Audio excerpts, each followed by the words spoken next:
It's disgusting. I mean, every bit of it's disgusting. You know, to sit there and mock my husband for not being with me on the presidential trail because he is deployed and serving our country. You mock one veteran, you're mocking all veterans. But this is a pattern, Dana. He's done this over and over again. Whether he went and calls military members suckers, whether he was at Arlington Cemetery saying what was in it for them, why would they do this? The problem with Trump is he's never been anywhere near a uniform. He apparently had some sort of foot reason that he says he couldn't do that. But the reality is the closest he's come to harm's way is a golf ball hitting him on a golf cart. I'll play more from that Nikki Haley appearance on Fox News in just a moment, but I want to quickly interject and break down some of the context. Yesterday, we discussed a speech that Donald Trump delivered in Conway, South Carolina. This was the speech where he said if NATO countries aren't paying enough into NATO in his mind, then he'd encourage Russia to attack them. Obviously insane. Well, one of the moments we didn't look at because I wanted to dedicate a whole segment to it was the moment Nikki Haley was referencing there. Donald Trump mocked the fact that her husband is not campaigning with her. Now, of course, the reason for that is because he's in the South Carolina National Guard and is currently deployed overseas. And he's mocking, again, the fact that he's not with her on the campaign trail. Where is she? Here's what Trump, or where is he, I should say. And here's what Trump said at Saturday's rally. Over to see me at Mar-a-Lago, sir. I will never run against you. She brought her husband. Where's her husband? Oh, he's away. He's away. What happened to her husband? What happened to her husband? Where is he? He's gone. He knew.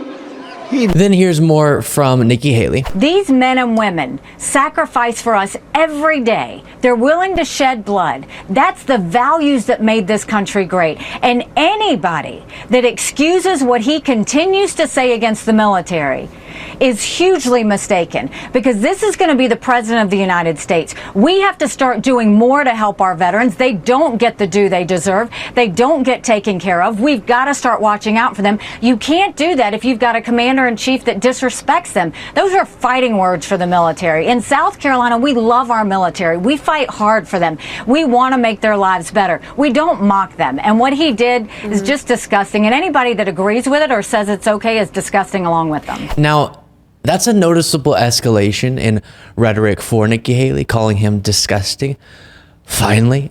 And she's absolutely correct. The pro-military party is almost certainly going to nominate the guy who has utter disregard for the service of military members, has repeatedly disparaged and disrespected fallen soldiers, calling them suckers and losers, as she said, for sacrificing their lives for the country. And said, of course, John McCain wasn't a hero because Trump likes people who weren't captured. And actually, I wasn't planning on this, but let me quickly cut in that moment so you can be reminded of the absurdity of it. It's been a while, I'm sure, since you've seen this. I supported him. He lost. He let us down. But, you know, he lost. So I never liked him as much after that because I don't like losers. But Frank, let me get to it. He hit me. He's not a war hero. He's a war hero. He's a war hero. 5.5 years. He's a war hero because he was captured. I like people that weren't captured, okay? I hate to tell you. Do you agree with that? It's disgusting. And any person who supports that should answer for that type of disgusting rhetoric. But I do think it's important to note that Nikki Haley, until just recently, was one of those people that she's now criticizing, excusing, and supporting the behavior of Donald Trump all too often. After he made all those remarks, she was willing to stand by his side. And she was confronted about this during an interview on Face the Nation. I know you said this is disqualifying, but during his first presidential campaign, Donald Trump mocked former POW John McCain and a Gold Star family. He was still elected. You agreed to work for him. Why do you think that's disqualifying now? Well, I agreed to serve our country, and I'm proud that I got to serve our country. There's nothing, no more higher honor than to serve the people of this country. But what I can tell you is, look, it's just It's insulting to military members. It's insulting to military families. And the part that bothers me is he continues to do this. This isn't personal about me and Michael. This is about what it says to every member who sacrifices for us. This is about what it says to every military family who sacrifices alongside of them. We can't have someone who sits there and mocks our men and women who are trying to protect America. It's a pattern. It's a pattern of chaos. It's a pattern of irresponsibility. It's a pattern of just saying things that are not helpful in strengthening America. Yeah, so again, everything she's saying about Trump now, absolutely correct in regard to this subject.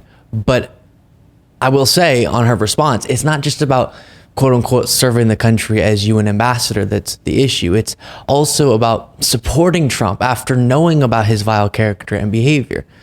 And as I've said so many times, this is just sort of the reality within the Republican Party. Almost every Republican, with just a few exceptions, who is out now saying something correct about Donald Trump, at one point was standing right by his side and supportive of everything. And so I think every time this happens, the best we can do is acknowledge the accuracy of statements, of course, while also pointing out the record of these Republicans. And now Nikki Haley is being attacked personally, and she has a big reason to criticize Trump, running against him for president. And so that doesn't make her defense of her husband and herself any less legitimate, but it's important to be noted.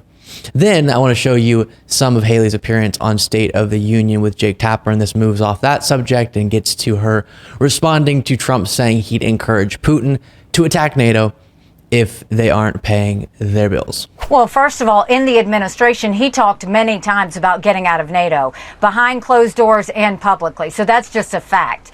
But the idea that he would side with a thug, the idea that Trump is saying that not only is he not going to defend our allies, who were with us after 9/11, by the way, but that he's also going to tell Putin to go ahead and encourage him to invade them is unthinkable. The idea that he is siding with a man who kills his opponents, the idea that he's siding with Putin, who's holding Evan Gersovich just for doing his job, the idea that he would side with a man who has made it very clear that he wants to defeat America. One, as personally, as the wife of a combat veteran, that's the last thing you want to hear from someone who wants to be commander-in-chief, because that means he's not going to watch out for the men and women in the military. Secondly, that means he's not going to watch out for our friends. So here's my question to all of you on Nikki Haley. What's her plan, do you think? Because she's getting more and more truthful about Trump, which means she'll inevitably, increasingly be despised by the Republican Party. Initially, people were saying, I'll remind you, maybe she'll be selected as his running mate.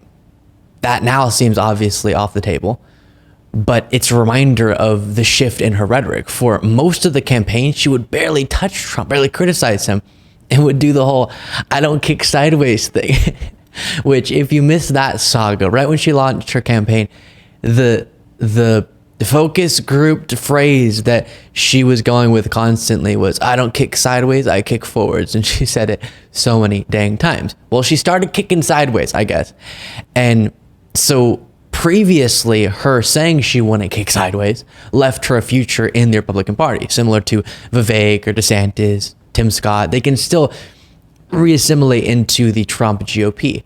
But Nikki Haley now is taking things to the next level, where I don't think she'll be allowed in the Trump GOP after this presidential run because of the sensitivity of MAGA and Trump to these sorts of criticisms.